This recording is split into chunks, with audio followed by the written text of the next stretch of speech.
우리 함께 기도하고 시작하겠습니다. 기도하겠습니다. 자비로우신 아버지 하나님, 하나님의 크신 사랑과 구원의 은혜를 인하여 진심으로 감사와 찬송과 영광을 우리 주 아버지 하나님께만 돌립니다. 죄악 가운데 비천하게 살던 이 어리석고 불쌍한 죄인들, 무한하신 하나님의 긍휼의 풍성하신 사랑에 힘입어서 영원한 생명과 소망을 얻고 또 하나님의 거룩한 몸된 교회 안에서 하루하루 주님을 따라서 살아갈 수 있도록 여러 가지로 도와주심에 감사합니다. 주일을 맞이하여 하나님의 생명의 은혜를 사모하는 영혼들 한자리에 불러 모아주시고 하나님의 말씀을 함께 나눌 수 있도록 인도해 주심에 감사합니다. 이 어둡고 탁한 세상을 살아가는 우리 모두에게 하나님의 말씀을 힘있게 보내주셔서 진리의 말씀 안에서 감사하며 말씀을 따라서 충성된 삶을 살 수 있도록 우리 모든 형제자매들의 삶에 거룩한 빛으로 함께해 주시기를 부탁을 드립니다. 코로나 바이러스로 인하여 수년째 어려움을 겪고 있지만 그 가운데 함께 하시는 하나님의 거룩하신 능력으로 우리 모두가 하나님 앞에 보호되고 또 이 와중에도 우리의 믿음을 하나님 앞에 드릴 수 있도록 도와주시고 또 나아가 복음을 전할 수 있도록 함께 해주심에 감사합니다. 하나님 안에서 올 한 해 계획되어 있는 많은 전도 집회들이 있습니다. 지금 이 시간 우리 중고등부 아이들이 하나님 말씀을 함께 배우며 구원의 은혜를 얻기 위해서 또 확신을 가지기 위해서 귀를 기울이고 있습니다. 말씀을 듣는 모든 우리 아이들의 심령 속에 하나님 말씀을 심어주시고 크게 또 역사해 주시기를 하나님께 간구합니다. 또 3월 21일부터 올해 들어 두 번째 대집회를 계획하여 또 하나님 앞에 기도합니다. 1월 달에 크신 능력의 말씀으로 함께 해주셨던 것처럼 3월 달에도 다시 한번 하나님의 능력의 말씀을 또 기대해 봅니다. 기도하며 준비하며 말씀을 들을 영혼들을 또 우리에게 붙여주시고 또 나아가 힘있게 전도하는 우리 구미교회가 되어서 하나님께 큰 기쁨을 드릴 수 있도록 인도해 주시고 도와주시기를 또 부탁을 드립니다. 또 말씀을 듣는 모든 사람들의 형편을 아시는 하나님께서 병중에 계신 분들, 마음의 시험을 받고 계신 분들, 또 여러 가지 어려움을 겪고 계신 모든 분들, 경제적인 고통을 받고 있는 모든 분들 일일이 굽어 살펴주시고 또 친히 어루만져 주시고 회복의 손길, 또 구원의 손길, 또 축복의 손길로 채워주시고 도와주시옵소서. 참석하지 못하신 분들, 또 각 가정에서 말씀을 듣고 계신 모든 분들 영육간에 지켜주시고 합당한 은혜로 채워주시기를 또 부탁을 드립니다. 오늘의 모든 말씀 시간의 시종을 주 성령께 의지하면서 주 예수님의 이름으로 기도드렸습니다. 아멘. 우리 신약 성경 데살로니가 전서 5장 16절부터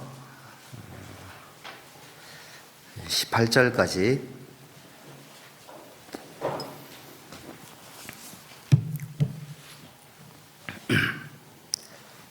(16절부터) 18절까지를 천천히 함께 읽겠습니다. 항상 기뻐하라. 쉬지 말고 기도하라. 범사에 감사하라. 이는 그리스도 예수 안에서 너희를 향하신 하나님의 뜻이니라. 예.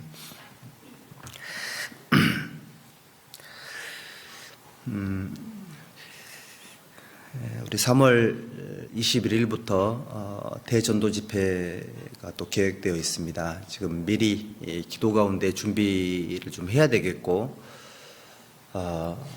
각 구역에서 올해 목표한 영혼들을 인도하고 또 교제에 안착시킬 수 있도록 많은 노력을 기울이고 또 하나님 앞에 힘을 모아야 되겠다라고 생각을 합니다.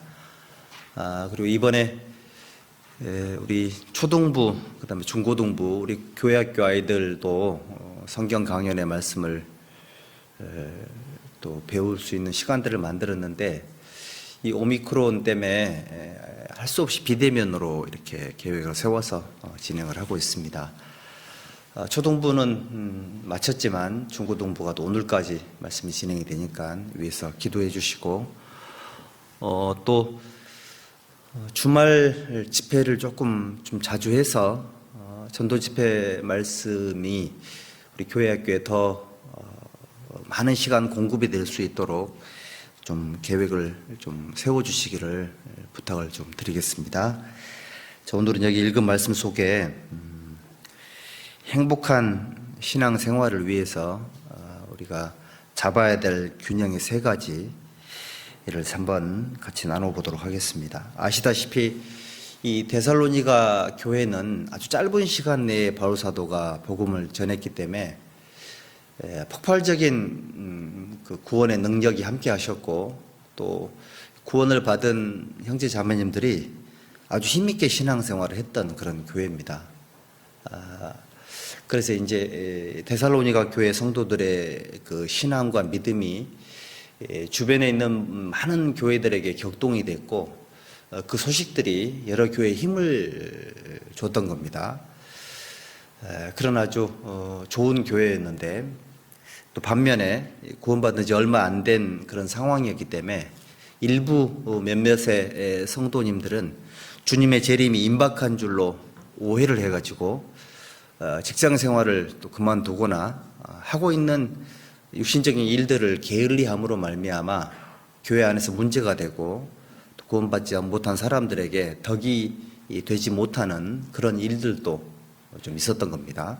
그래서 바울 사도가 데살로니가 전서를 기록한 목적은 이 데살로니가 교회 성도들의 신앙을 격려하기 위해서 그리고 사실 그 태양이 강하게 비치면 그림자가 진하게 들이우는 것처럼 힘있게 신앙생활을 하니까 핍박도 대단했거든요.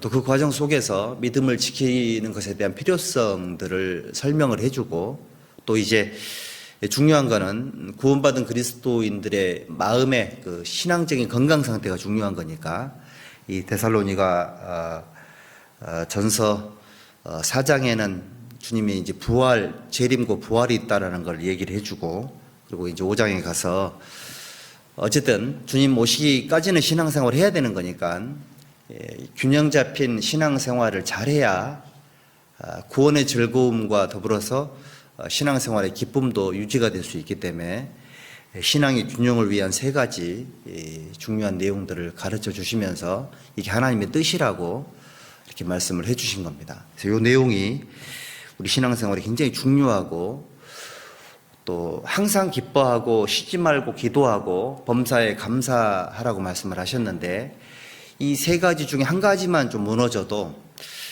기쁨을 잃어버리면 신앙생활 자체가 힘들기만 할 것이고 기도를 하지 못하면 영적으로 둔해질 것이고 감사함을 잃어버리면 신앙생활이 피폐하게 되고 메마르게 되겠죠. 그래서 기뻐해야 될 것과 기도해야 될 것 그리고 감사해야 될 것 이 세 가지를 알려주시면서 하나님의 뜻 안에서 밖으로는 복음을 힘있게 전해야 되겠고 또 우리 이 안에서는 서로 사랑하고 또 주님의 재림을 사모하고 또 균형 잡힌 신앙생활을 해야 되겠다, 하게 해야 되겠다라는 그런 목적으로 이 바울 사도가 이 말씀을 데살로니가 교회 성도들에게 주신 겁니다. 그래서 우리도 행복한 신앙생활을 위해서 세 가지 균형 잡힌 삶을 살아야 될 텐데 오늘은 이 본문을 중심으로 해가지고 말씀을 드려보도록 하겠습니다. 내용이 굉장히 많아가지고 제가 좀 화면을 띄워서 함께 말씀을 나눠보도록 하겠습니다. 화면을 잠깐 보십시다. 행복한 삶을 누리는 세 가지 균형 이래가지고 항상 기뻐하라, 쉬지 말고 기도하라, 범사에 감사하라. 이는 그리스도 예수 안에서 너희를 향하신 하나님의 뜻이니라. 자, 먼저 항상 기뻐하라 이 말씀 속에 여기 빌립보서 3장 1절에 정말로 나의 형제들아 주 안에서 기뻐하라.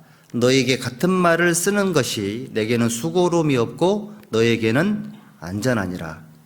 4장 4절에도 주 안에서 기뻐하라. 내가 다시 말하노니 기뻐하라.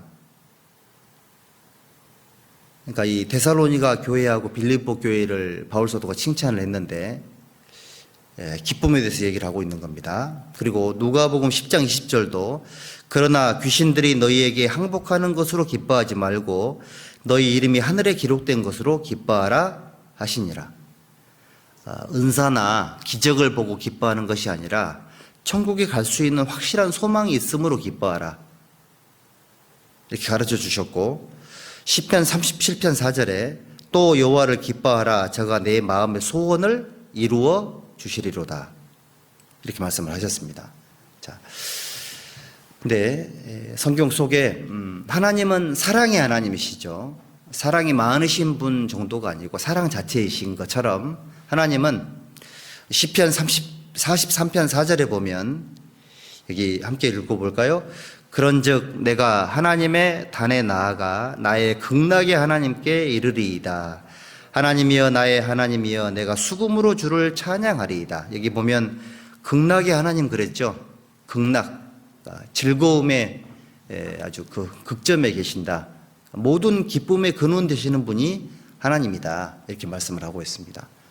항상 기뻐하라 이 말씀은 기쁨의 근원 되시는 하나님께 받은 기쁨을 갖고 있어야지만 기쁨이 온전한 기쁨이고 이 기쁨이 하나님 앞에 가치가 있는 기쁨이다. 이런 뜻이겠죠. 전도서 2장 24절에도 사람이 먹고 마시며 수고하는 가운데서 심령으로 낙을 누리게 하는 것보다 나은 것이 없나니 내가 이것도 본즉 하나님의 손에서 나는 것이로다. 그렇죠. 심령으로 낙을 누리는 것이 제일 좋은 건데 마음의 즐거움이 가장 소중한 건데 이것 또한 하나님의 손에서 나는 것이다. 기쁨의 근원 되시는 하나님이 주셔야지만 마음의 즐거움도 온전한 즐거움이 될 수 있는 거다. 이런 뜻인 겁니다. 시편 4편 7절 8절에 주께서 내 마음에 두신 기쁨은 그러니까 하나님께서 우리 마음에 심어주신 기쁨이 있다는 얘기죠. 저희 곡식과 새 포도주에 풍성할 때보다 더하니이다. 그렇죠. 많은 소득을 얻고 하는 일마다 잘 돼서 하는 어떤 그런 돈을 번다면 되게 기쁜 일이겠죠. 그런데 그런 기쁨보다 하나님께서 구원받은 그리스도인들의 마음속에 두신 기쁨, 이 기쁨이 훨씬 큰 거다. 이렇게 말씀을 하셨습니다.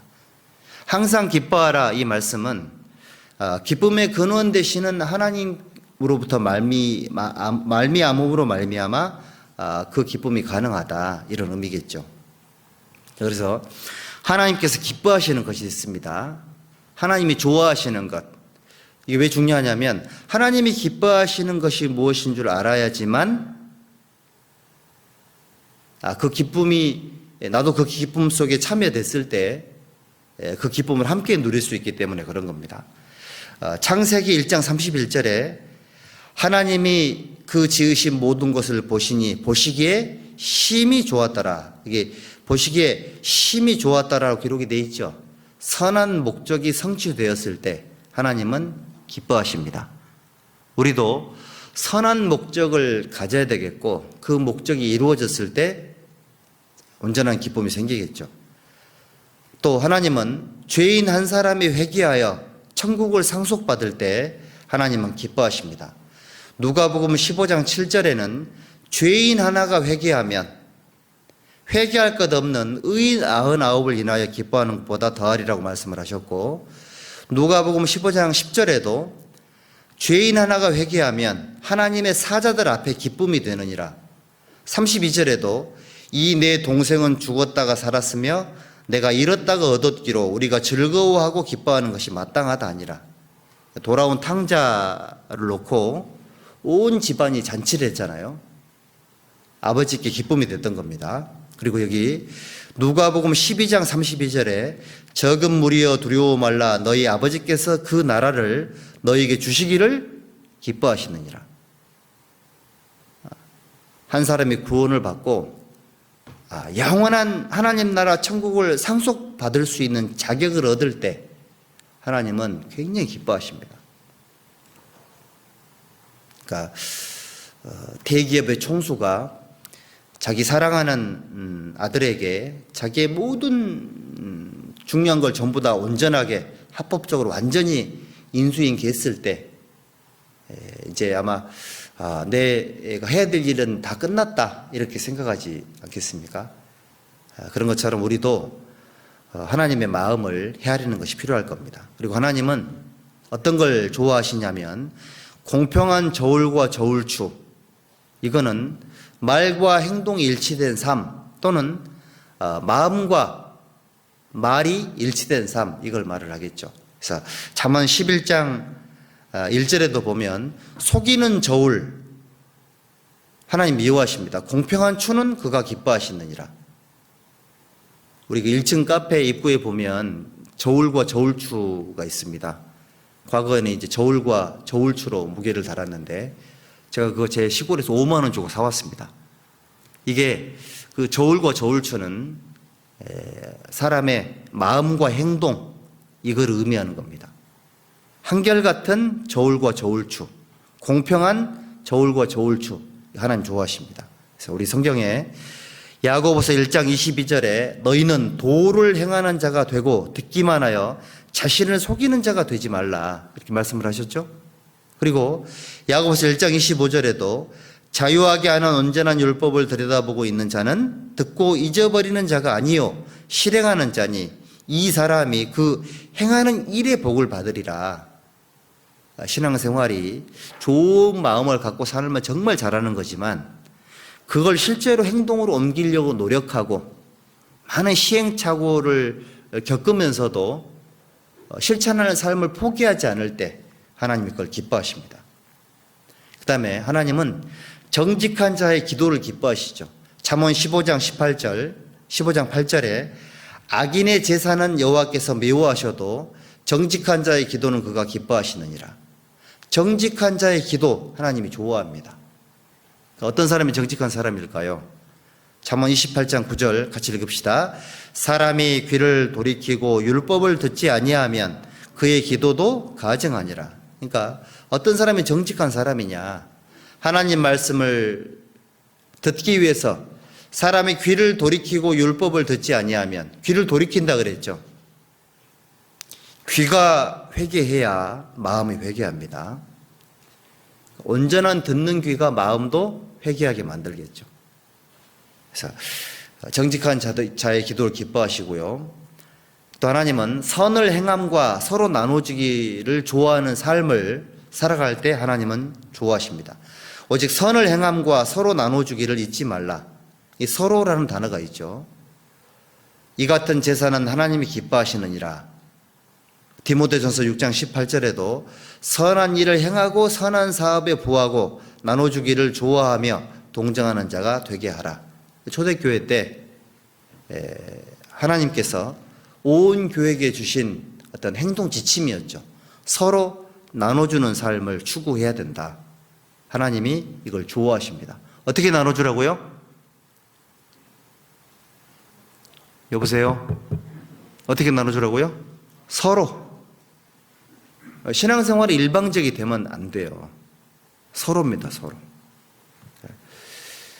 서로 나눠주기를 좋아해라.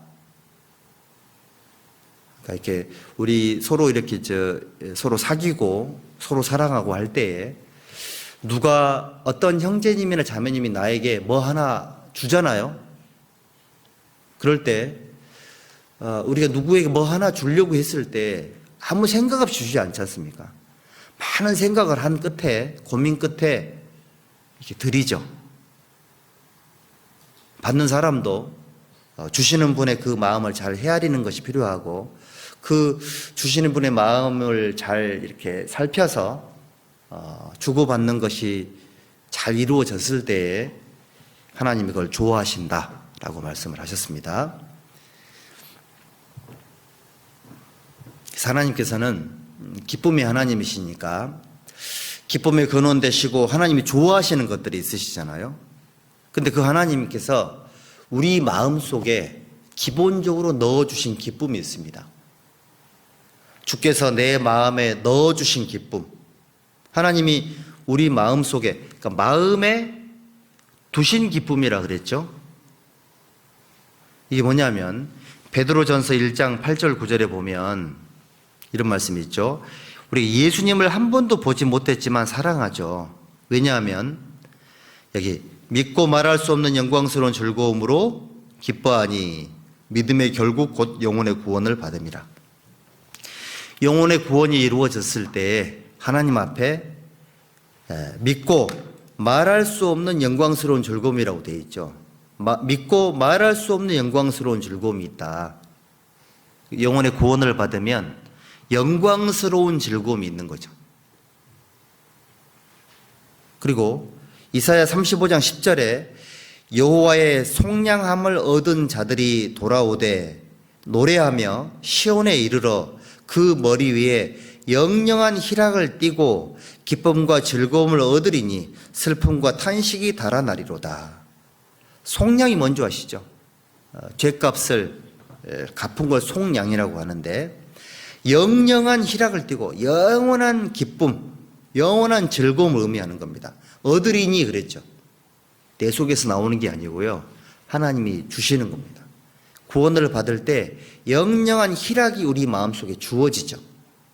누가복음 10장 20절에도 너희 이름이 하늘에 기록된 것으로 기뻐하라. 그러니까 우리 아까 읽었던 말씀이죠. 우리의 기쁨은 사실은 영원한 천국의 확신과 소망이 마음속에 생겼을 때 큰 기쁨이 생기는 겁니다. 자, 그러면 항상 기뻐하라고 말씀을 하셨으니까 항상 기뻐할 수 있는 방법, 그 비결을 알아야 되겠죠. 요한복음 15장 11절에 함께 읽어볼까요? 내가 이것을 너희에게 이름은 내 기쁨이 너희 안에 있어 너희 기쁨을 충만하게 하려 함이니라. 그러니까 내 기쁨이 너희 안에 있어, 이게 비결이에요. 기쁨의 근원 되신 하나님이 내 마음속에 있어야지만 기쁨이 유지가 될 수 있습니다.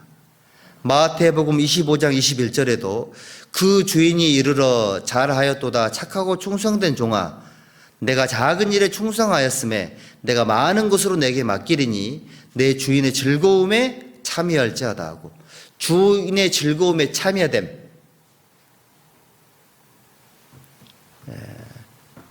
주인의 즐거움에 참여될 때 기쁨이 유지가 되는 겁니다. 그러니까 두신 기쁨을 잘 갖고 가야 되고 또 하나님이 기뻐하시는 일들에 참여될 때 기쁨이 유지가 된다, 이런 뜻이죠. 구체적으로 살펴볼게요. 시편 51편 12절, 이 너무 중요한 말씀이죠. 함께 읽읍시다. 주의 구원의 즐거움을 내게 회복시키시고 자원하는 심령을 주사 나를 붙드소서. 자, 구원의 즐거움이 자기 속에서 나오는 겁니까? 회복되는 겁니까? 회복되는 거죠. 우리 에베소 교회에게 하나님이 주신 말씀처럼 어디서 떨어진 것을 생각하고 회개하여 처음 행위를 가져라. 구원의 즐거움을 회복시키시고, 구원의 즐거움이 회복돼야 자원하는 심령이 올라오는 거죠. 저희가 반복적으로 전도 집회 말씀을 계속 듣는 이유가 여기 있는 겁니다. 그리고 있잖아요. 그 영상 집회 할 때 어떤 분은 막 5번, 6번 계속 듣는 경우도 있고 그렇잖아요. 이런 분들은 벌써 틀려요.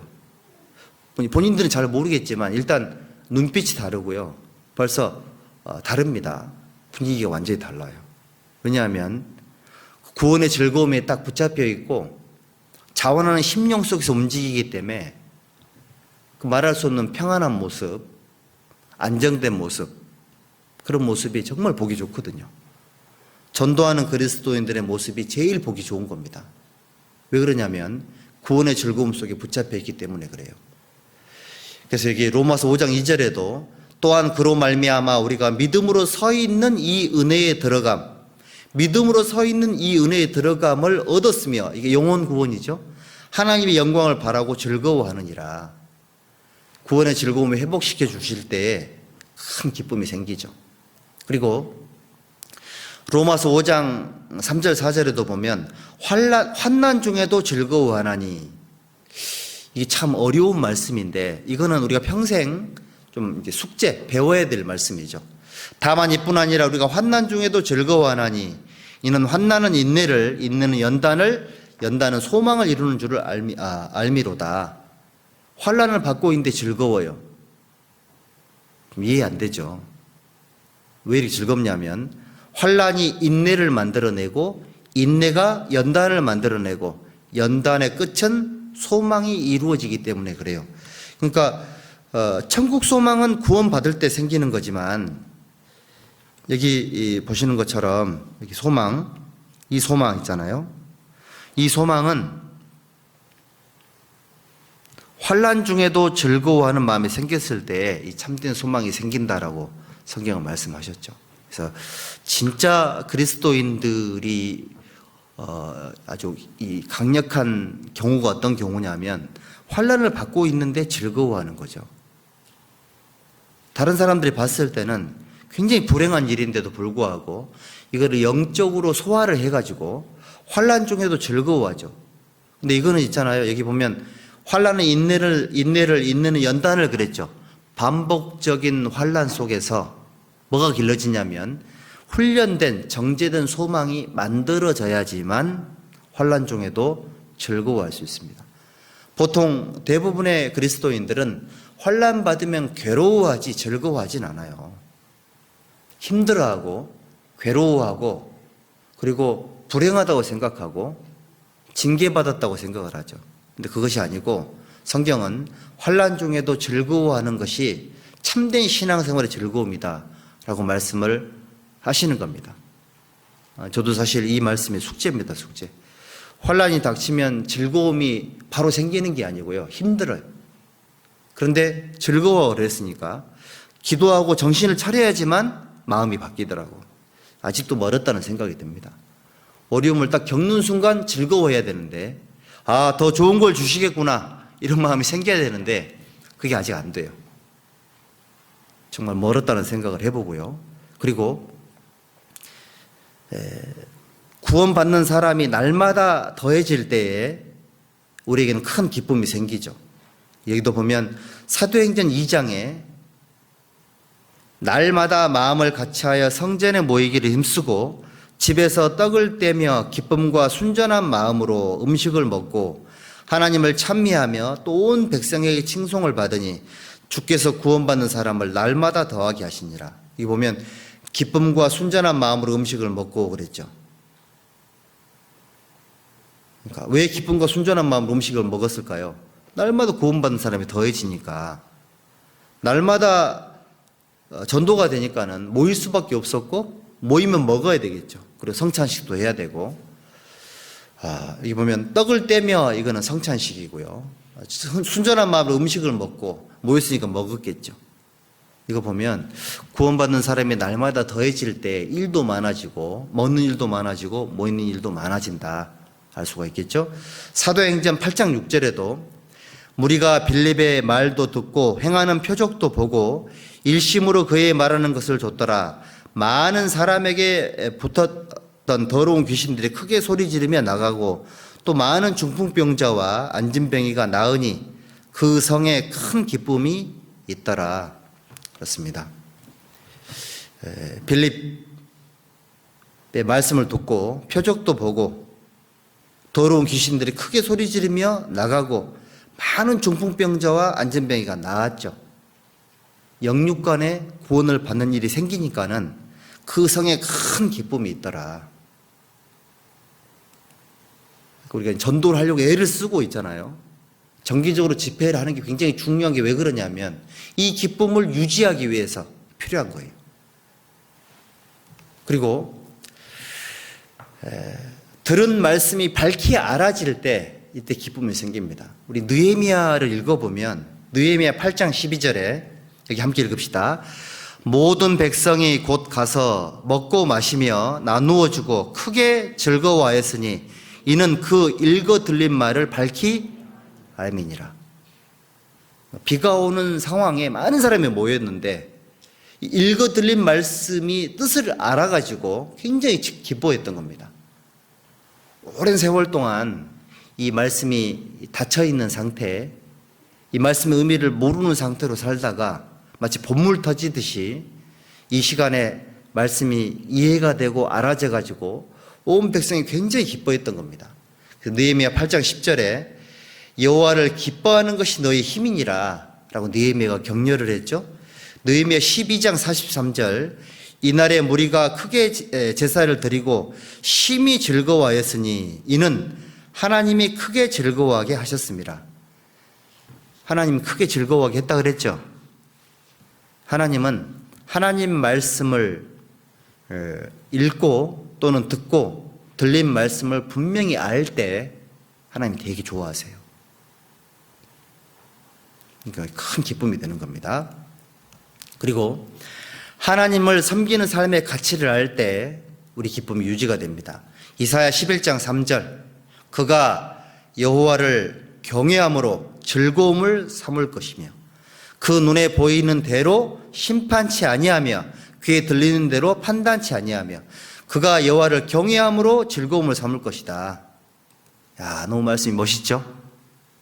시편 40편 8절에 나의 하나님이여 내가 주의 뜻 행하기를 즐기오니 주의 법이 나의 심중에 있나이다. 신앙생활 힘들고 어렵더라. 맨날 순종하라 그러고 뭐 하라 그러고 또 뭐 하지 마라 그러고 부담스럽고 힘들더라. 물론 그렇게 생각이 되는 경우도 있겠죠. 그런데 우리 신앙생활 속에 있잖아요. 하나님을 경외하는 것이 하나님을 섬기는 삶이 정말 가치가 있구나. 이거 알 때 너무너무 소중하죠. 그렇지 않습니까? 하나님을 섬기는 삶, 봉사하는 삶, 하나님께 뭔가 기쁨을 드리는 삶이 가치가 알아졌을 때 이거 굉장히 행복하죠. 너무 기쁘고 너무 감사한 마음이 생깁니다. 마음속에서 내가 주의 뜻 행하기를 즐기오니 어쩔 수 없이 신앙생활하는 것이 아니고 그냥 누구 따라서 신앙생활하는 것이 아니고 하나님 말씀이 내 심중에 있고 하나님을 섬기는 것이 나의 즐거움이고 하나님을 경외하는 것이 정말 가치가 있구나. 이게 알아졌을 때에 우리 형제자매들의 마음속에는 큰 즐거움이 생기고요. 이 즐거움은 이 세상 어떤 곳으로도 바꿀 수 없는 큰 기쁨이 되는 겁니다. 그리고 우리 형제자매님들이 그리스도의 고난에 참여되는 영광을 경험할 때 큰 기쁨이 생깁니다. 베드로전서 4장 13절에도 오직 너희가 그리스도의 고난에 참여하는 것으로 즐거워하라. 그러니까 구원받았는데 왜 이렇게 이상한 시험이 오나. 불시험을 이상한 일을 당하는 것처럼 이상히 여기지 말아라. 이거 이상하다. 그리고 여기지 말고 그리스도의 고난에 참여하는 것으로 즐거워하라. 여러분들의 고통은 누구의 고통이죠? 예수님의 고통이에요. 자식의 고통은 부모님의 고통이죠. 그런 것처럼 그리스도인들의 고통은 하나님 아버지의 고통이고 예수님의 고난은 우리의 고난이고 내가 받는 모든 신앙적인 고난들은 예수님의 고난에 참여된 거니까 어떻게 하라고요? 기뻐하고 즐거워하라고. 시편 31편 7절에도 내가 주의 인자하심을 기뻐하며 즐거워할 것은 주께서 나의 곤란을 감찰하사 환난 중에 있는 내 영혼을 아셨고 내 모든 곤란함을 하나님 전부 다 감찰해 주신답니다. 환난 중에 있는 내 영혼을 하나님 아세요. 시편 30편 5절에도 그 노염은 잠깐이요 그 은총은 평생이로다. 저녁에는 울음이 기속할지라도 이 저녁은 세상이에요. 세상은 저녁이죠. 아침이 뭐죠? 영원한 천국이 아침인 겁니다. 우리의 삶은 저녁에서 아침으로 나아가는 거예요. 이 세상에 속한 사람들은 아침에서 밤으로 나아가고 있고요. 여기 보면 저녁에는 울음이 기숙할지라도 그 저 청년 때 자매의 이름 중에 최기숙 자매님이 있었거든요. 그 자매님 볼 때마다 우리가 저녁에는 울음이 기숙할지라도 근데 그 자매님 그거 되게 싫어했거든요. 그 말하면 기숙 갑자기 그 자매님 생각이 납니다. 저녁에는 울음이 기숙할지라도 아침에는 기쁨이 오리로다.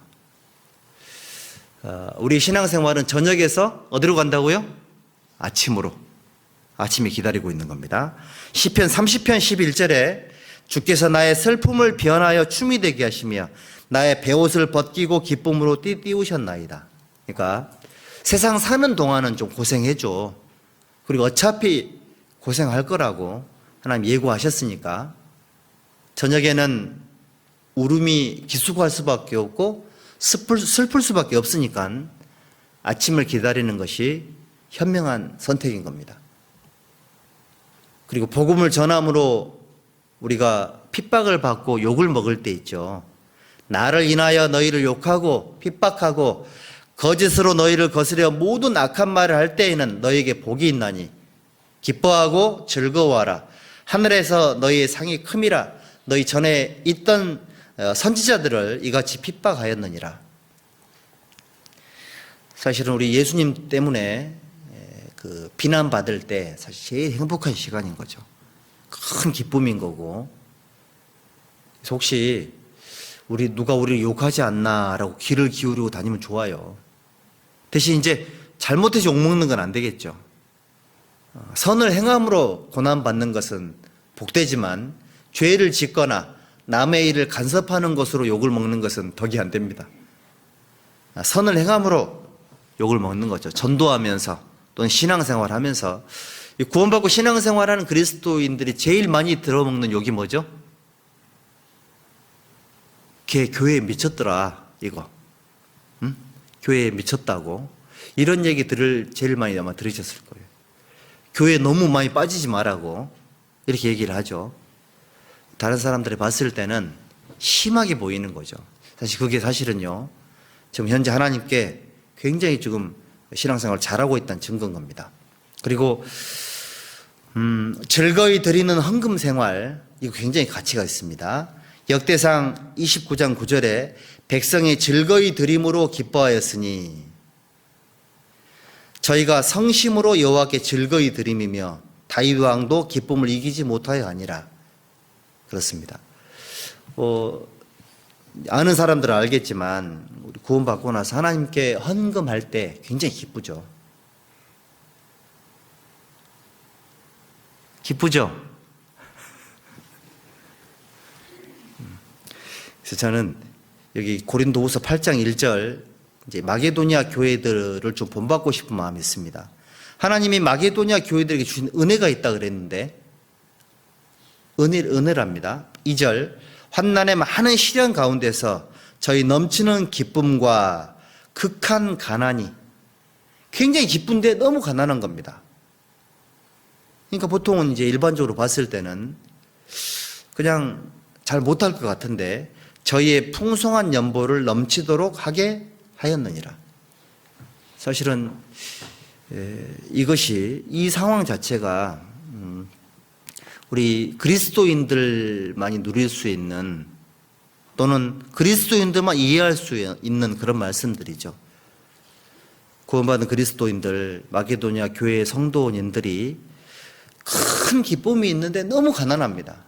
마음은 있는데 못 드려야 될 것 같잖아요. 근데 이 사람들은 풍성한 연보를 넘치도록 하게 하였느니라. 기쁨이 헌금 생활과 연결이 된다는 겁니다. 그래서 한 달 동안 열심히 벌어가지고 하나님의 것을 하나님 것으로 인정하는 표를 할 때에 큰 기쁨이 생기고, 5,000원이든 10,000원이든 하나님과 직접적으로 연결되는 일에 헌금을 할 때 너무 기쁜 일이 생기고, 그리고 집에 감사하는 일이 생겼을 때 감사 헌금을 하면 기쁨이 배가가 됩니다. 결혼을 하게 됐을 때 감사헌금하면 되게 기분이 좋거든요. 집에 좋은 일이 생기면 감사헌금을 해야 돼요. 그리고 뭔가를 내가 얻고 싶잖아요. 감사헌금을 미리 하는 것도 되게 좋은 방법 중에 하나입니다. 이 다윗 왕은 자기가 성전을 짓지도 못했고 이 성전을 짓고 소위 말하는 입당식, 봉헌식이죠. 이것도 참여를 못했거든요. 그랬음에도 불구하고 솔로몬이 성전 짓고 기뻐했다는 기록은 없지만 다윗은 하나님의 성전을 위해서 모든 준비를 하면서 어마어마하게 즐거워했다고 얘기를 하고 있죠. 같은 상황인데 두 사람의 마음 상태가 달라요. 믿음이 달랐던 거죠. 여러분들 신앙생활은 그런 것 같습니다. 모든 상황과 조건은 같지만 어떤 사람이 즐거워하냐, 어떤 사람이 그냥 무덤덤하게 하냐, 이 차이가 별거 아닌 것 같아도 하나님의 말씀인 성경에는 자세히 기록이 되어 있죠. 다윗 왕의 마음이 기록이 되어 있고 마게도냐 교회 성도들 이름은 나와 있지 않지만 그 수많은 형제 자매님들이 큰 기쁨과 넘치는 가난 가운데 있었지만 하나님을 위해서 기쁨으로 복음을 위해서 헌금을 했다라는 사실을 얘기하고 있습니다. 그리고 이것도 중요하죠. 진리 안에 살아가는 형제자매들 덕분에 즐겁습니다. 요한 3서 1장 4절에 내가 내 자녀들이 진리 안에서 행한다 함을 듣는 것보다 더 즐거움이 없도다. 그렇죠. 우리 이렇게 보면 신앙생활 잘 하시는 형제자매님들 만나면 즐겁죠. 그러니까 열심히 뭔가를 위해서 이렇게 정말 열정을 발휘하는 모습을 보면 되게 즐거워요. 되게 보기 좋고 아름답습니다. 그래서 빌립보서 4장 1절에 나의 사랑하고 사모하는 형제들 나의 기쁨이요 면류관인 사랑하는 자들아, 진리 안에 살아가는 모든 우리 믿음의 가족들 기쁨이 되겠죠. 우리의 소망이나 기쁨이나 자랑의 면류관이 무엇이냐? 그의 강림하실 때 우리 주 예수 앞에 너희가 아니냐? 너희는 우리의 영광이요 기쁨이니라.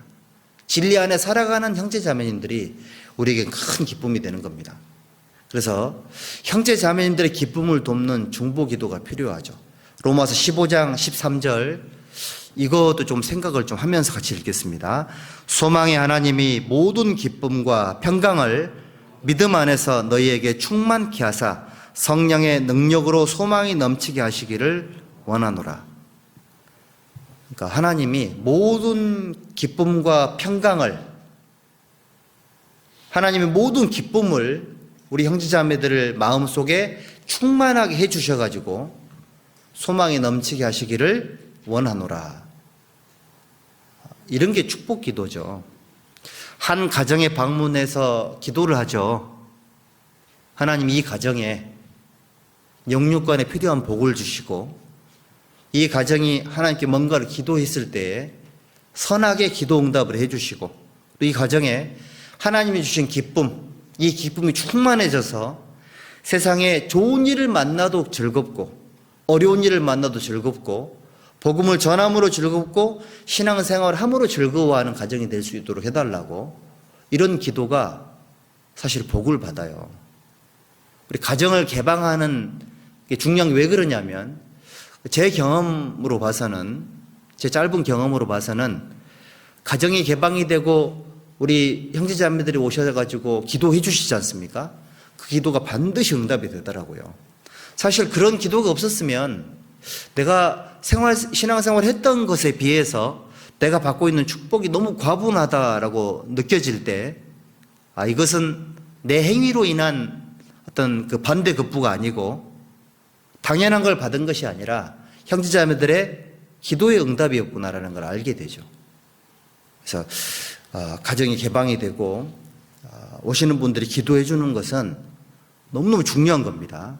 우리도 어떤 가정을 갔을 때에 그 가정을 위해서 정말 마음껏 기도를 해 주셔야 됩니다. 마음껏 기도해 주셔가지고 그 기도 응답을 받을 수 있도록 하셔야 돼요. 그리고 두 번째가 뭐냐면 우리의 균형 잡힌 신앙생활을 위해서 두 번째, 쉬지 말고 기도하라. 굉장히 중요합니다.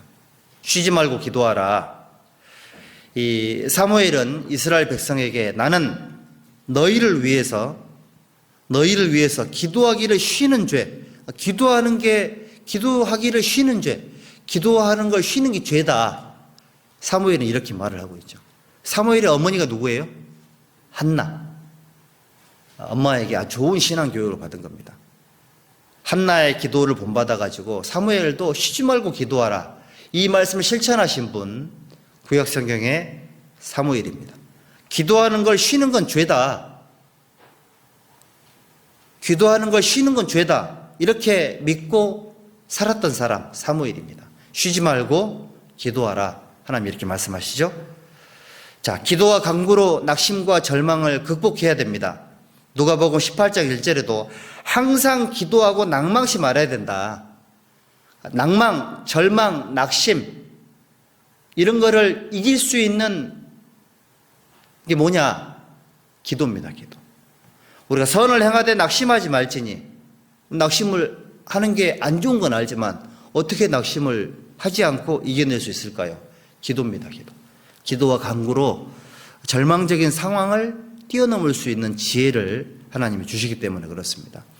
가난한 과부의 한많은 기도가 있었죠. 자주 그에게 가서 내 원수에 대한 나의 원한을 풀어주소서 하되, 그러니까 한많은 기도가 있었지 않습니까? 자주 가서 원한을 풀어달라고 얘기를 합니다. 그런데 여기 이 불의한 이 재판관이 얼마 동안은 듣지 않았죠. 하지만 속으로 생각을 해보니까 이 생각이 왜 생각을 했을까요? 기도 응답이죠.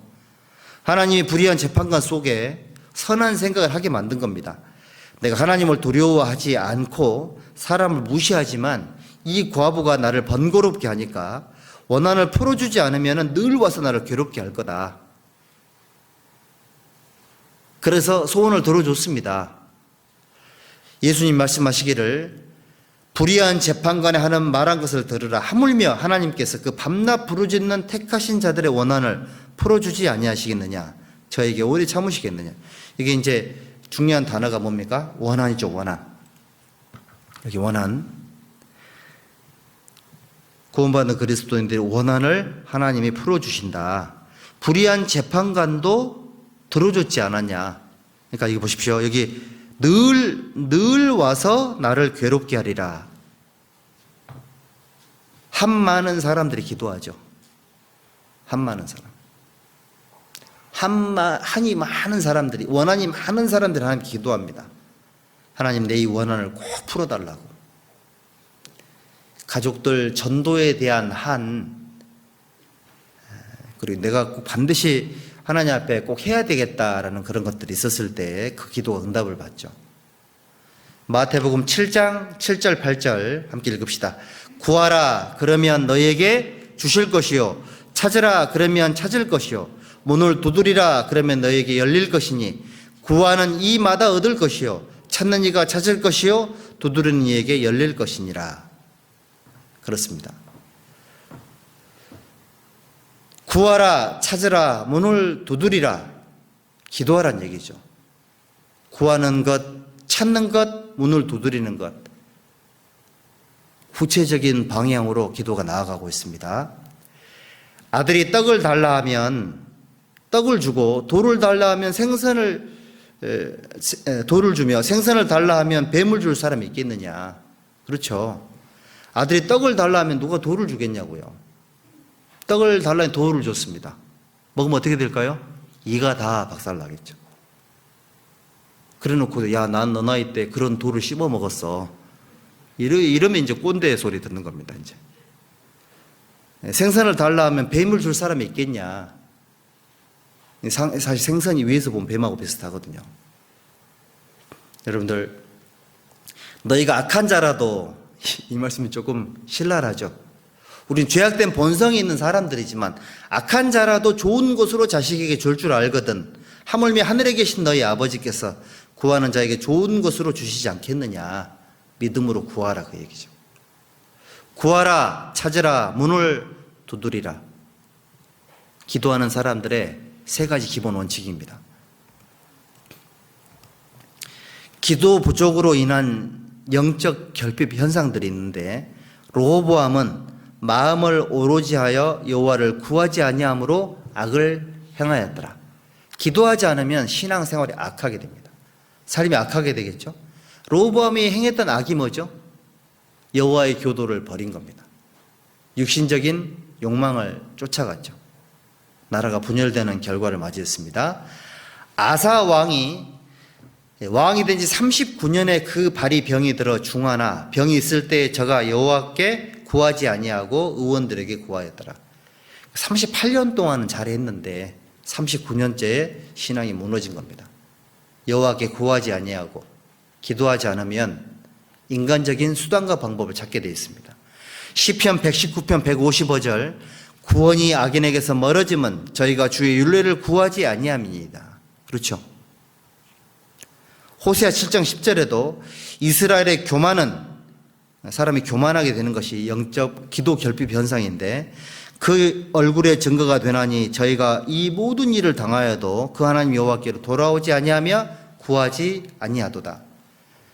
기도 부족으로 인해서 사람이 교만해지고요, 구원받지 못하고 삶이 개선이 되지 않고 인간적인 수단과 방법을 의지하게 되고 악한 길로 치우치게 됩니다.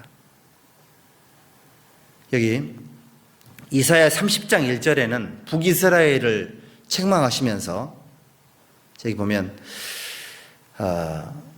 나의 입에 묻지 아니하였으니 죄의 죄를 더하도다. 애굽으로 내려가는 것도 잘못되어 있는데 왜 내려갔냐? 사람이 기도를 하지 않으니까는 세상적인 방법을 구하지 않은 거냐, 구한 거 아니냐, 이렇게 얘기를 하고 있죠. 31장 1절에도 도움을 구하러 애굽으로 세상으로 내려가는 자들은 화 있을진저 그들은 말을 의뢰하며 병거의 많음과 마병의 힘이 강함을 의지하고 이스라엘의 거룩한 자를 앙모치 아니하며 여호와를 구하지 아니하거니와. 세상적인 도움을 구하는 사람의 대부분은 기도가 뒤에 있죠. 뒤에 세상의 방법으로 행하려고 하면서 방법을 자기가 정해놓고 하나님 도와주세요 이렇게 해나갑니다. 이것이 잘못된 거다 이렇게 얘기를 하고 있죠. 야고보 4장 2절에도 여기 보면 욕심과 살인과 시기 이런 게 있지만 얻지 못하고 다투고 싸움만 생기는 거 아니냐. 내 삶 속에서 욕심, 살인, 시기, 질투가 생기는 이유가 뭐냐? 기도 부족인 거다 이렇게 말합니다. 얻지 못하면 구하지 아니하며 구하여도 받지 못하면 정욕으로 쓰려고 잘못 구함이니라. 기도가 부족하면 잘못된 선택을 하게 돼 있고 기도를 더 안 하게 돼요. 악의 악을 더하도다. 기도 결핍 현상이죠. 하나님을 기대하지 않고 앙모하지 않고 그러니까 하나님 기도하지 않는 거고, 기도가 부족하면 마음속에 인간적인 욕심이 생겨요. 여러분들 그 선한 열망이 있고요. 선한 열망은 하나님과 교회를 위한 열망이죠. 근데 자기를 위한 열망은 사실은 야망이죠. 야망. 자기를 위한 건 야망이고 하나님과 교회를 위한 것은 선한 열망이 되겠죠. 차이가 좀 있습니다, 여러분들. 근데 왜 그렇게 하는 거냐? 왜 욕심 부리고 왜 시기 질투하냐? 이거 기도 부족인 거다 얘기하고 있습니다. 신앙생활 하면서 혹시 이런 일이 생기거들랑 자기를 살피는 게 필요하겠죠. 그래서 기도가 부족하면 다니엘도 얘기한 것처럼 모세 율법에 기록된 대로 이 모든 재앙이 이미 우리에게 임하였사오나 우리는 우리의 죄악을 떠나고 주의 진리를 깨닫도록 우리 하나님의 은총을 간구치 아니하였나이다. 다니엘이 이 바벨론 포로 잡혀가가지고 70년이 차야지만 돌아온다는 걸 깨달았잖아요. 그걸 깨닫고 나서 이스라엘 민족이 하나님께 징계를 받은 이유를 알았던 겁니다. 우리는 우리의 죄악이 얼마나 심각한지를 알지 못했기 때문에 주의 진리를 깨닫도록 우리 하나님의 은총을 간구치 아니하였나이다. 원망과 불평만 있었지 하나님께 기도가 너무너무 부족했었구나 라고 얘기를 하고 있는 거죠. 기도 결핍 현상이에요. 그리고 여기 야고보서 1장 5절로 8절에 보면 지혜를 얘기하고 있는데 신앙생활 속에 지혜가 없는 이유가 뭐냐? 이거 기도가 문제가 있는 거다. 기도를 하긴 하는데 믿음으로 구하지 않았다라는 거, 그 다음에 의심했다라는 거, 그 다음에 정함이 없는 기도를 했다라는 거, 이런 잘못된 기도 방법들이 사람에게 지혜를 뺏어가는 거다 얘기하고 있고, 역대상 10장 13절 14절에 이게 또 중요한 내용이죠. 사울이 죽은 것은 여호와께 범죄하였습니다. 사울이 죽은 것은 범죄한 것 때문인데, 저가 여호와의 말씀을 지키지 아니하고 순종하지 않았죠. 신접한 자에게 가르치기를 청하고, 그 다음에 함께 읽어보죠. 여호와께 묻지 아니하였으므로 여호와께서 저를 죽이시고 그 나라를 이새의 아들 다윗에게 돌리셨더라. 묻지 아니하였으므로 죽였답니다. 기도하지 않는 것이 왕의 결격 사유가 됐던 거죠. 우리는 왕 같은 제사장들인 거니까 여러분들 기도하세요. 마음에 불평이 생기고 마음에 문제가 막 불처럼 일어날 때 동해안으로 여행 가지 말고, 세상으로 도망가지 말고 제발 좀 기도 좀 해요. 기도.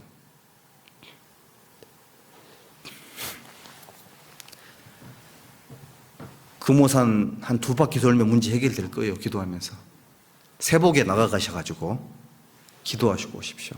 기도하면 문제 해결됩니다. 사실 우리 신앙생활 속에 기도하는 이 영역이 추상적인 개념 같아도 이 비밀을 깨닫는 사람들은 신앙생활이 굉장히 풍성해집니다. 성경에 보면 하나님께 구하는 것을 다 받았던 사람들이 있습니다. 여기 보면 에스라라는 사람이 나오죠. 에스라, 바벨론에서 올라왔는데 그 하나님 여호와의 도우심을 입음으로 왕에게 구하는 것을 다 받은 자더니, 하나님의 도우심을 얻어가지고 구하는 걸 다 얻었다 그랬죠. 결국은 하나님이 왕을 통해 다 준 겁니다. 누가 주신 거죠? 하나님이 주신 거예요. 구하는 걸 다 받았던 사람, 에스라. 야베스, 이 사람은 형제보다 존귀한 자라. 그래 놓고 야베스가 이스라엘 하나님께 아뢰어 가로되, 그러니까 야베스는 삶이, 이 역대상 보면 계속 사람 이름이 나오다가 야베스 딱 나오면서 이 사람이 생애가 기록이 되어 있는데, 하나님께 아뢰어 가로되 원컨대 기도했잖아요.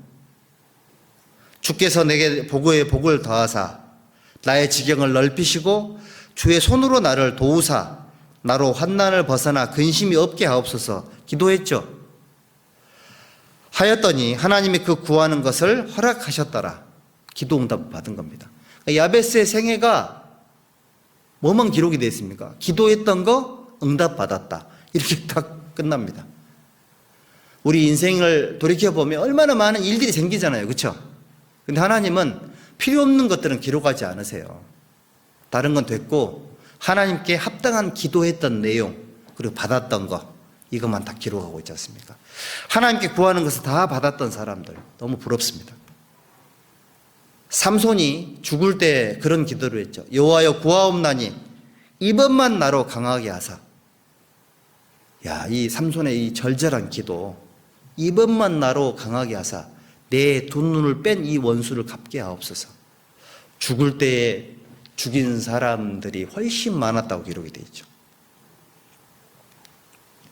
그리고 여기 솔로몬도 기브온에서 꿈에 솔로몬에게 나타났습니다.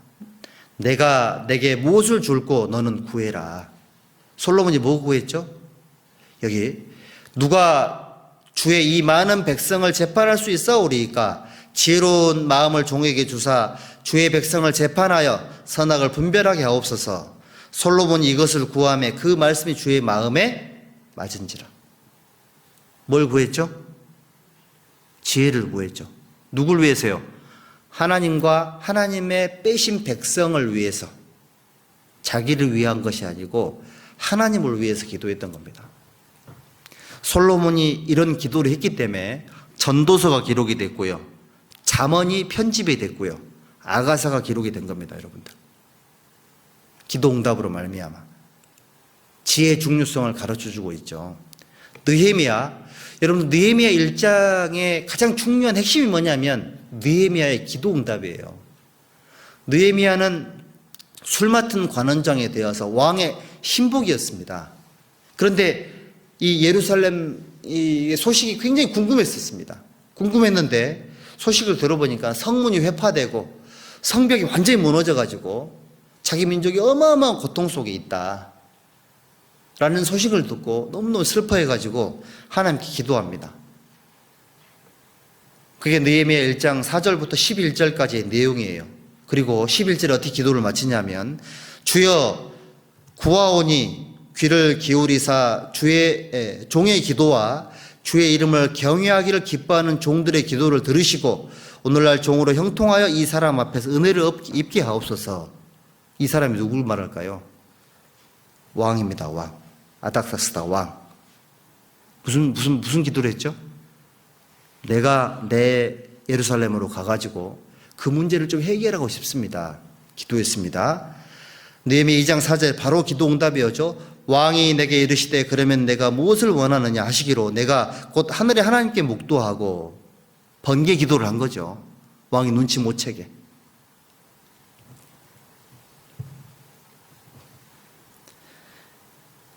느헤미야는 하나님께 했던 기도를 응답받았고 예루살렘으로 돌아가서 52일 만에 그 무너진 성벽을 완성을 했습니다.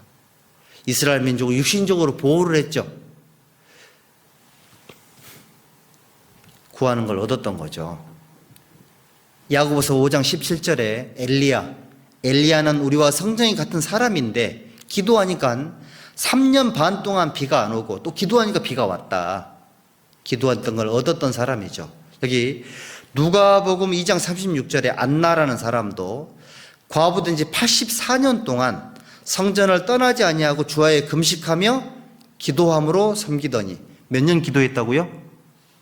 84년 동안 기도했습니다. 뭘 위해서요? 여기 예루살렘의 구속됨을 바라는 모든 사람에게 이 아기에 대하여 말하니라. 구약 성경의 메시아 그분을 보기를 간절히 사모하고 기도했던 겁니다. 몇 년 동안? 몇 년? 84년 기도해야 됩니다. 예레미야가 2장 19절에 밤 초경에 일어나 부르짖을지어다. 기도하라 그랬죠. 내 마음을 주의 얼굴 앞에 물 쏟듯 할지어다. 각 길머리에서 주려 혼미한 내 어린 자녀의 생명을 위하여 주를 향하여 손을 들지어다 하였도다. 그러니까 바벨론에 이 많은 사람이 죽어가지고 길거리에요. 고아들 천지고 이 유아들 영아들이 막 다 널브러져가지고 다 죽어가는 겁니다. 그걸 보면서 예레미야가 부르짖을지어다 물 쏟듯 할지어다. 죽어가는 어린 자녀들의 생명을 위해서 하나님께 손을 들지어다. 간절한 기도를 했고 이런 기도를 하나님께 응답을 받았죠. 그래서 예레미야에게 하나님이 뭘 가르쳐 줬습니까? 예레미야 너무 힘들어하지 마. 70년만 버티면 다시 회복이 될 거야. 예레미야가 그 말씀을 기록을 했는데 다니엘만 깨달았어요. 그 말씀을. 70년 만에 돌아올 거다. 여러분들 사사시대의 비극이 뭔지 아시죠? 사사시대의 비극이 뭐냐면 사사기 1장은 여호와께 묻자와 가로되라고 시작을 하는데 사사기 21장 25절에 그때 이스라엘이 왕이 없으므로 사람이 각각 그 소견에 오른 대로 행하였더라. 기도로 시작을 했는데 자기 생각대로 끝났던 거예요. 사람들이 뭘 모르냐면 자기 소견에 오른 대로 행하였더라. 일단은 요즘은 자기가 먼저 자기 어떤 생각을 정해놓고 그것이 맞는지 틀린지 여부를 하나님께 기도를 하죠. 이거 자체가 사실은 기도 응답을 더디게 할 수도 있습니다. 처음부터 물어보면 돼요. 처음부터. 안 물어보고 정해놓고 하려고 하니까 하나님과 길이 엇갈렸을 때 힘들어하는 겁니다. 여러분들 여기 보시면 사사기 20장 18절 23절에 보면 여기 기도 응답 받은 게 나오죠. 그 레위 지파의 한 사람이 부인 문제로 인해 가지고 이스라엘 민족 전체에 문제가 생겨 가지고 베냐민 지파와 나머지 11지파가 전쟁하게 된 내용들인데 서로 막 기도를 해요. 서로 베냐민 지파도 기도하고 그 이스라엘 민족도 기도하고 하나님 둘 다 기도 응답을 들어줬죠. 서로 죽고 죽이는 전쟁이 생겼습니다. 여러분들 신앙의 상태가 안 좋아지니까는 잘못된 기도를 해요. 자기 민족과 싸울까요 말까요를 놓고 기도합니다. 싸워라. 누가 먼저 올라갈까요?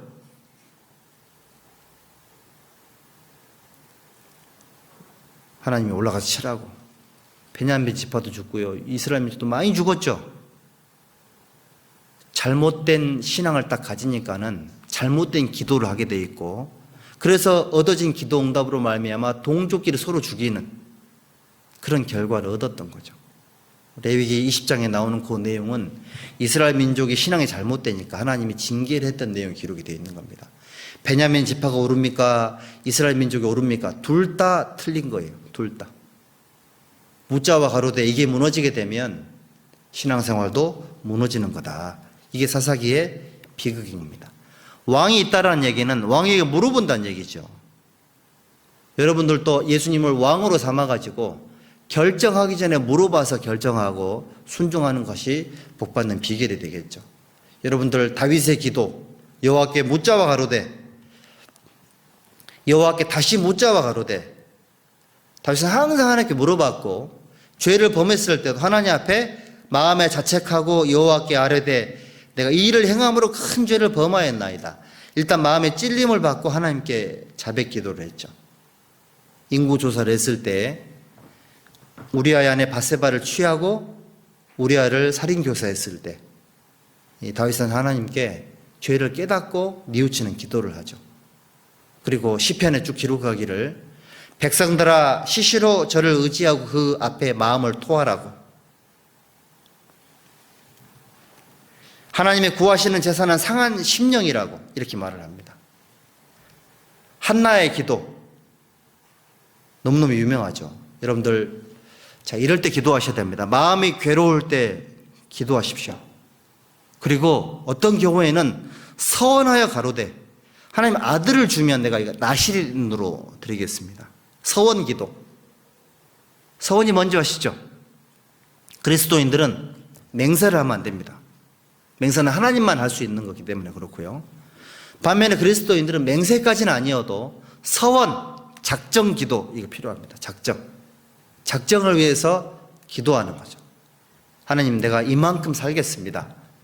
이거 서원에 해당되는 기도죠. 하나님은 한나를 통해서 서원 기도의 어떤 그 의미를 가르쳐 주신 겁니다. 그리고 여기 사무엘상 1장 15절에는 한나가 이렇게 기도했죠. 여호와 앞에 나의 심정을 통한 것뿐이오니 내 모든 마음을 하나님께 쏟아놨다는 얘기죠. 기도하지 않아도 하나님 다 아시겠지. 아니에요. 기도하라고 되어 있습니다. 여기 에스겔 36장을 한번 보실랍니까? 에스겔 36장에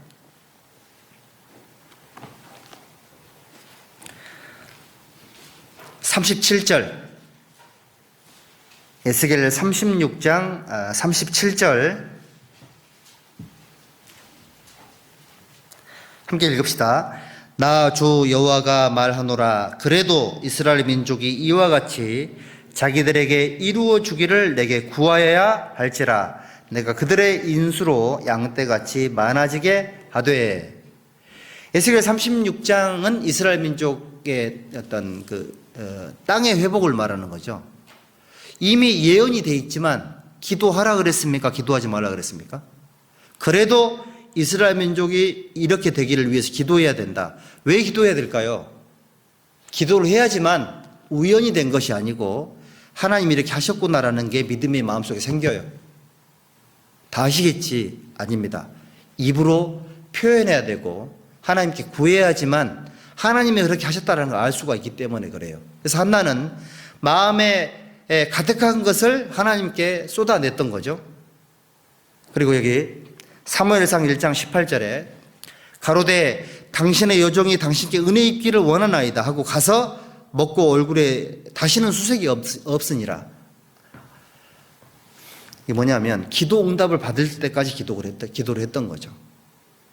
마음이 괴로울 때 기도하고 필요하면 서원해서 기도하고 마음에 심정에 있는 걸 하나님께 토하는 거고 기도 응답을 받을 때까지 기도하는 겁니다. 바울 사도의 기도 잘 아시죠? 기도를 항상 힘쓰고 기도의 감사함으로 깨어 있어야 된다. 그 다음에 전도할 문을 우리에게 열어주사. 고역장님들, 특히 전도하시는 분들은, 우리 형제자매님들은 골로새서 4장 3절 말씀을 딱 놓고 기도하셔야 돼요. 하나님, 우리 가정에 전도의 문이 열릴 수 있도록 해달라고. 누가 열어주시죠? 내가 열어요, 못 열어요? 하나님이 열어주세요. 전도할 문을 열어주사. 너무너무 중요한 겁니다. 하나님 열면 아무도 못 닫아요. 에베소서 6장 18절에도 모든 기도와 간구로 하되 그랬죠. 여러 성도를 위하여 구하고 또 내게 말씀을 주사 나로 입을 벌려 복음의 비밀을 담대히 알게 하옵소서 할 것이니. 말씀을 주사. 전도를 갈 때도 말씀을 달라고 기도하시고 각자의 위치에서 말씀을 주사 그 말씀에 매여서 말씀에 붙잡혀서 힘있게 살 수 있게 해달라는 그런 기도 필요하겠죠. 바울 사도는 기도의 사람이었지만 기도부터 그랬잖아요. 예수님의 기도 중요합니다. 습관을 쫓아서 기도했죠. 습관적으로 한적한 곳으로 가서 기도하셨습니다. 밤이 맞도록 기도하셨죠. 어떤 경우에는 밤낮게까지 기도하셨습니다. 왜? 그 다음 날 12사도를 선택을 해야 되기 때문에 그랬던 거예요. 중요한 일을 앞두고는 밤토록 기도하는 게 필요하죠. 기도도 하지 않고 주님 뜻대로 되겠지 뭐. 그게 잘못된 운명론자들이 그렇게 생각을 합니다. 여러분들 운명에 맞게 사는 게 순종 아니에요. 아이, 물 흐르듯이 살지 뭐. 그거 아닙니다. 왜 물 흘러가듯이 살아요? 물이 흘러가는 대로 흘러갈 때도 있지만 거슬러 올라가야 될 때도 있거든요. 그렇죠? 그러니까 기도해야 되는 겁니다. 예수님처럼 습관적으로 한적한 곳에서 중요한 일을 앞두고는 밤이 맞도록 기도해야 됩니다. 그리고 십자가 앞에서는 어떻게 기도했습니까? 하나님, 이 잔을 내게서 지나가게 하옵소서. 그러나 내 원대로 마시고 하나님의 뜻대로 되기를 원합니다. 자기를 쳐서 복종시키는 기도. 이런 기도가 정말 중요합니다. 쉬지 말고 어떻게 하라고요? 기도하라고. 그리고 우리 예수님이 참 이 기도 중에요. 정말 은혜가 되는 게 뭐냐면 그 죽은 지 사흘 된 나사로를 살릴 때 여기 보십시오. 여기 뭐라고 되어 있냐면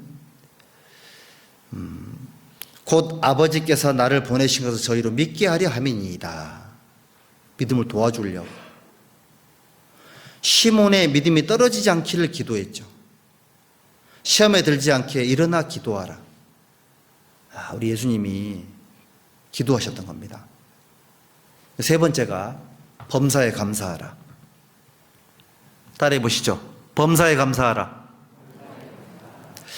자, 여기 보십시다. 로버트 슐러 목사가 매일 아침 4km씩 뛰는 습관을 가지고 있었는데 한 번은 유럽 여행길에서 너무 피곤해가지고 뛰지 않고 늦잠을 자려고 했습니다.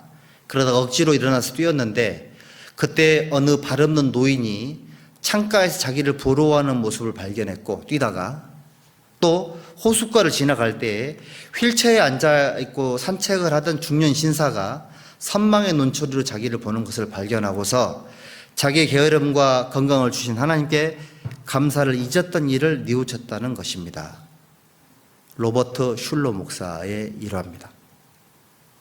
사실은 가장 평범한 것들이 없어졌을 때에 그것이 정말 소중했다라는 걸 알 수 있죠. 두 천사 이야기가 있습니다.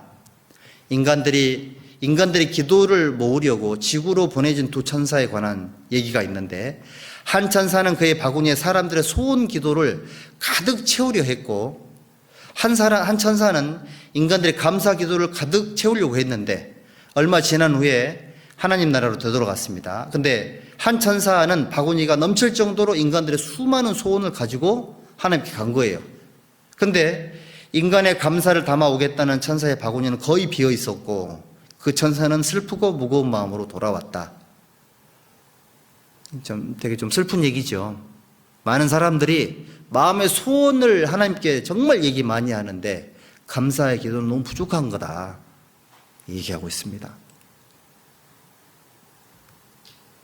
벼룩의 감사, 이 나치 수용소에서 있었던 일인데, 이 나치 수용소에서 음식도 잠자리도 정말 문제였는데 이 벼룩이 정말 큰 골칫덩어리였답니다. 그런데 이제 이 벼룩 상황 속에서도 몇몇 사람들이 성경 공부를 시작을 했는데 이 독일군들 때문에 비밀리에 잠깐 공부를 했답니다. 그런데 이 중에 벳이라는 사람이 모든 환경에서 감사하라고 성경에 쓰여 있으니 우리는 그 말씀을 따라야 합니다라고 이제 자꾸 설교를 한 겁니다. 상황이 안 좋으니까. 그러니까 이 콜이라는 여자가 이 상황 자체가 너무 고통스러웠기 때문에 벳이라는 사람의 권고와 말씀을 인정을 못했던 거예요, 마음속으로. 그러다가 이제 독일 군인 한 사람이 중얼거리는 소리에 엿들은 거예요. 야, 벼룩이 많아가지고 수용소 안에 들어가기 싫어. 그래가지고 이 수용소에 들어오는 횟수를 줄였다는 거예요. 그걸 알게 된 겁니다. 그래서 벼룩 때문에 수용소에 들어오지 않으려고 했고, 그래서 성경 공부 모임이 더 편안하게 할 수 있게 됐던 겁니다. 그래서 어떻게 간증했냐면, 나는 벳시의 신앙을 지금이야 깨닫게 되었습니다. 우리는 벼룩을 보내주신 하나님께도 감사해야 합니다. 벼룩이 우리의 잠을 방해했기 때문에 불평과 저주의 대상으로만 생각해 왔지만 그것은 우리의 성경 공부를 무사하게 보호해준 하나님의 사자이기도 했던 것입니다. 감사가 상황을 뒤집어 보는 눈을 갖게 만들어준다, 그런 얘기죠. 고통 속에서도 감사. 이게 고난을 당해 보았기 때문에 드디어 감사를 할 줄 아는 귀한 형제자매들을 봅니다. 너무나 돈이 궁색해서 나중에는 불과 단돈 몇천 원을 들고도 눈물로 감사하는 아름다운 사람이 된 모습을 저는 봅니다. 몇천 원만 있어도 감사하고, 하늘처럼 보이던 남편이 졸지에 몰락해서 낭떠러지 아래로 처참하게 떨어진 모습을 보자마자 비로소 남편에 대한 진한 애정을 깨닫게 되었다고 감사하고, 세상의 실패를 모르고 승승장구하던 형제가 난관에 부딪혀서 자초했을 때 비로소 하나님을 인정하는 겸손한 사람이 된 것을 보고 감사하고, 그리고 이 세상 것보다 더 영원한 것에 관심 있게 생각하는 하나님의 자녀로 변모된 모습을 보게 됐다는 겁니다. 고통이 그렇게 바꿨다는 거죠. 이게 제 생각이 무너진 그 폐허에 당신의 집을 잘 세우심을 찬양합니다. 고통으로 이제 제 생각이 무너진 겁니다. 우리의 삶에서 마이너스란 절대로 있을 수 없는 것이고, 지나온 삶에서 눈물을 흘리며 좌절을 맛보며 깊은 탄식도 자주 했지만 이게 다 마이너스가 아닌 겁니다. 그 모두가 부정적으로 보아야 할 실패작이 아닙니다. 당시 울고 있는 그 자리에 다 하나님이 자기 생각대로 지어놓으신 멋진 맨션이 있고, 이것은 당시 지은 집보다 훨씬 아름답고, 그러니까 절망하면 안 되고, 내 생각은 어리석었지만 하나님은 지혜로웠고 주님의 생각대로 됐기 때문에 감사하고, 내 생각대로 되지 않은 것에 대해서 감사하고, 그래서 어려운 고통 속이라도 감사하며 주님 앞에 회개의 눈물을 흘릴 수만 있다면 하나님께서는 협력하여 선을 이루시는 크신 축복을 우리 모두에게 안겨주실 것입니다. 이거 믿으시죠? 이거 믿지 않으면 힘들어서 살 수가 없습니다. 이게 믿어져야 됩니다. 사랑하는 가족들이 있음에 감사하라. 감사하죠? 일할 수 있는 직장이 있음에 대해서 감사하라. 사실은 너는 종신토록 수고해야 그 소산을 먹으리라. 야, 처자식 먹여 사는 게 너무 힘들다. 또는 야, 내 생계 내가 하기 너무 힘들다고, 먹고 사는 문제가. 그런데 일할 수 있는 직장이 있음에 감사하라. 먹을 것을 주시는 하나님께 감사하라. 식사 기도가 중요합니다, 여러분들. 하나님은 보십시오. 하늘로서 비를 내리시며 결식일을 주시는 선한 일을 하사 음식과 기쁨으로 너희 마음에 만족해 하셨느니라. 이거 어떻게 하라고요? 감사하라고. 먹을 걸 주시니 감사하라. 점심시간에 뭐 먹을까 고민을 많이 하죠. 오늘 점심 뭐 먹을까? 고민을 엄청나게 해요. 겨우 김치찌개, 된장찌개, 순두부 이런 게 없다. 칼국수 뭐 이런 거. 뻔해요. 저녁에 뭐 먹을래요? 아무거나. 아무거나죠. 아무거나 해줘. 못 사는 나라는 먹을 게 정해져 있잖아요. 이 대한민국이 음식이 풍부한 게 감사해야 됩니다. 야식이 있는 나라에 사는 걸 감사하라. 24시 편의점이 이렇게 많은 나라에 있는 것에 감사하라. 이 되게 감사한 일인 거예요. 그 다음에 영의 양식을 주심에 감사하라. 여러분들, 사람이 떡으로도 살지만 뭘로 살죠? 하나님 말씀으로도 살죠. 영적인 양식을 주신 하나님께 감사하라. 여기 시편 107편 20절 함께 읽읍시다. 저가 그 말씀을 보내어 저희를 고치사 위경에서 건지시는도다. 영적인 양식이 마음속에 들어오면 영혼의 문제가 고쳐져요. 음식이 들어오면 배고픔이 고쳐지죠. 그리고 식이요법이라 이래가지고요, 암에 걸린 사람들도 식이요법으로 병을 고치죠. 음식이 건강하게 만들고 병도 고칩니다. 마찬가지로 생명의 양식인 하나님의 말씀은 우리를 살게도 만들고 병에서도 고쳐요.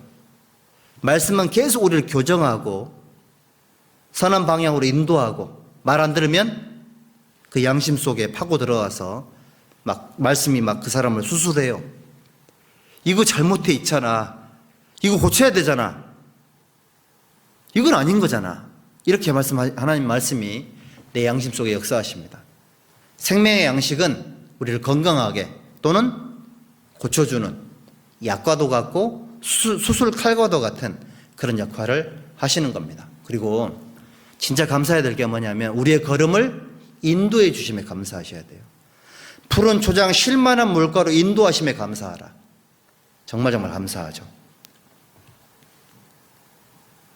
이거 알아야 됩니다. 우리 청년들, 여기 예레미야 10장 23절에 청년들만 읽어볼까요? 여호와여 내가 알거니와 인생의 길이 자기에게 있지 아니하니 걸음을 지도함이 걷는 자에게 있지 아니하나이다. 내 인생은 내 것이 아니요.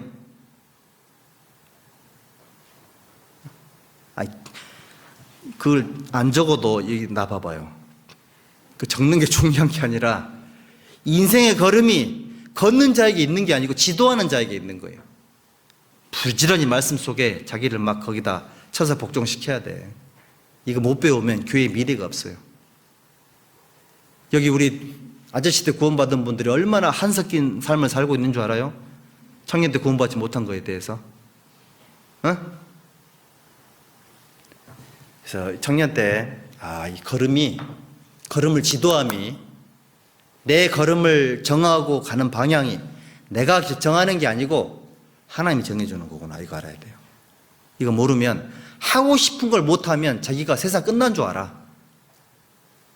그걸 보고 있는 부모들은 속이 터져요. 그리고 돌아와야 될 먼 길이에요. 만신창에도 돌아옵니다. 그러고 보니 나도 그렇게 살았네. 사람이 마음으로 자기 길을 계획할지라도 걸음을 인도하는 분은 하나님이시다. 이럴 때 우리 마음속에 아멘이 생깁니다. 아멘.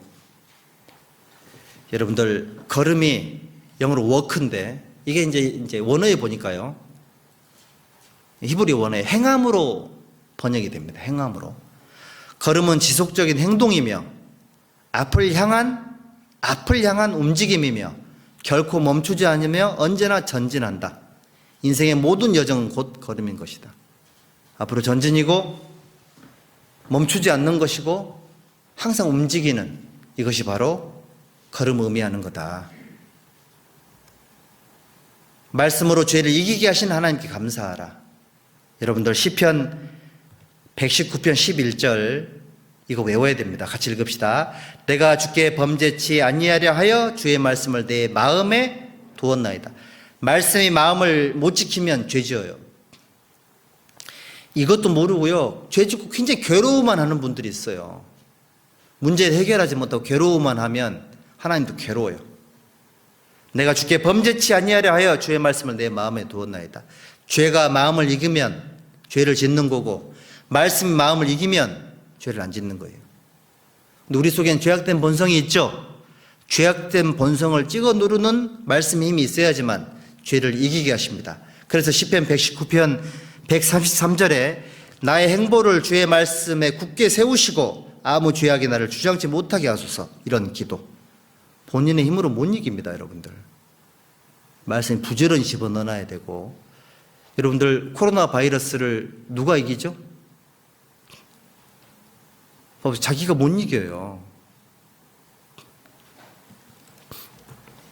죽을 때까지 인도해 주심에 감사하라. 이 하나님은 영영유리 하나님이시니 우리를 죽을 때까지 이게 무슨 말이냐면 책임진다, 그 얘기예요. 내 인생을 책임져 주는 하나님께 감사하라. 주님 안에 있으면 결국 선한 길로 가게 돼 있다, 이런 뜻이죠. 평생 가르쳐 주심에 감사하라. 어디 가서 배우겠습니까? 제가 우연하게 불교 방송의 그 불도죠, 불도. 그 설교하는 걸 잠깐 라디오로 잠깐 들었는데, 그 내용을 보니까는 우리가 배우고 있는 이 내용이 훨씬 더 고상하고 훨씬 더 깊이 있고 너무너무 귀하다는 걸 알 수가 있고요. 그리고 유튜브에 나와 있는 그 유명한 목사님들의 설교를 들어보는 거 하고, 가끔씩 이렇게 짧은 설교로 돌아다니는 목사님들 설교를 들어보면 너무너무 차이가 납니다. 하나님께 감사가 되죠. 평생 가르쳐 주심에 감사하라. 평생 배울 수 있도록 인도해 주심에 감사합니다. 평생에 자기 옆에 두고 읽어서 그 하나님 여호와 경외하기를 배우며 그랬잖아요. 평생 배우는 자세로 살아야 돼요. 말씀 앞에 학생처럼, 말씀 앞에 스승의 앞에 제자처럼 그런 태도를 유지하는 것에 하나님은 귀하게 여길 겁니다. 연약함을 일깨워 주심에 감사하라. 우리 연약하죠. 연약함을 일깨워 주심에 감사하라. 다윗이 여호와여 나의 종말과 연한의 어떠함을 알게 하사 나로 나의 연약함을 알게 하소서. 자기의 연약한 걸 알아야지만 감사가 돼요. 우리가 이 보배를 질그릇에 가졌으니 감사하죠. 나에게는 능력이 없습니다. 이걸 일깨워 주심에 감사해야 돼요. 건강한 육체, 강인한 정신력, 이거 누가 주신 거죠? 하나님 주신 거예요. 아무리 의지가 강해도 그날 밤에 중풍 오잖아요. 아침에 못 일어나요. 의지가 있어도 못 일어나요. 맞죠? 하나님 주시는 겁니다. 자기 자신을 과신하거나 지나치게 자신감을 갖거나 나는 할 수 있다라는 쪽으로 이 지나치게 자기 자신을 이렇게 체면 같은 거 걸면 안 됩니다. 체면 걸지 말고 할 수 있는 일들이 있으면 하면서 두려워해야 되겠죠. 하나님이 이걸 주셨는데 잘 드려야 될 텐데, 이런 마음을 가져야 돼요. 건강이든 이 지식이든 재능이든 뭐든 하나님이 걷어가면 그걸로 끝인 겁니다. 연약함을 일깨워 주심에 감사하고 불쌍히 여겨 주심에 감사해야 돼요. 저는 이게 정말 감사합니다.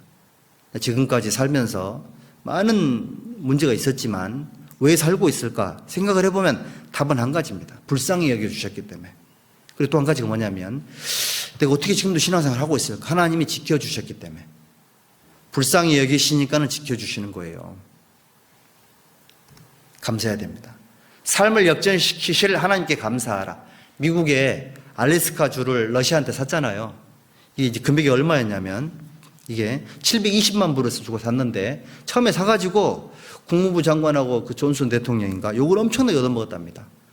얼음이 필요하면 저 미시시피 강에 가가지고 얼음 타다가 니네 집에다 채워놓을 것이지 저런 쓸모없는 땅을 돈 주고 샀냐, 원색적인 비난을 했답니다. 바보 멍청이들이라고. 근데 이제 샀으니까 이제 의회에서 조사단을 파견을 했는데 거기 가보니까요, 미국 땅의 5분의 1이거든요. 어마어마하게 넓은 땅인데 여기 갔더니 어마어마한 그 석유, 가스, 천연 자원들이 어마어마하게 있는 거예요. 돈으로 따질 수 없을 만큼. 나중에 의회가 이 대통령한테 사과를 하면서 공식적으로, 아이고 대통령님 이거 보니까 얼음 창고가 아니라 보물 창고였네요. 그러니까 결국 역전된 거죠. 이제 역전되리라. 기도가 필요합니다. 기도. 그래서 감사해야 됩니다. 그리고 이제 교회 안에서 주어지는 기회에 감사하셔야 됩니다. 교회 안에서 비밀인데 우리 요한복음 9장 4절 같이 읽읍시다. 때가 아직 낮음에 나를 보내신 일을 우리가 하여야 하리라. 밤이 오리니 그때는 아무도 일할 수 없느니라. 밤이 오면 아무도 일하지 못해요. 그 복음을 위해서 나는 일꾼이 되었노라. 어디 안에서요? 교회 안에서. 교회로 말미암아 그랬죠? 바울사도는 교회 안에서 일꾼이 됐다라고 얘기를 했습니다. 하나님은 교회를 통해서 사탄을 교회의 발 아래서 상하게 하시죠. 교회에 연결되어 있어야 전도를 할 수 있습니다. 교회를 통해서 복음이 역사하는 거예요.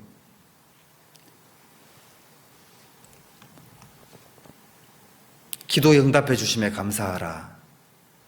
여기 창세기 35장 3절에 나의 환난 날에 내게 응답하시며 나의 가는 길에서 나와 함께 하신 하나님께 내가 거기서 단을 쌓으려 하노라. 마음이 좀 뭉클해지지 않습니까? 내 평생 기도로 응답해 주신 하나님께 거기서 내가 단을 쌓으려 하노라. 감사의 마음을 표현한 거죠. 그리고 여기 출애굽기 6장 5절 같이 읽읍시다. 이제 애굽 사람이 종을 삼은 이스라엘 자손의 신음을 듣고 나의 언약을 기억하노라. 뭘 들었다고요? 울부짖음을 들은 게 아니죠. 신음소리.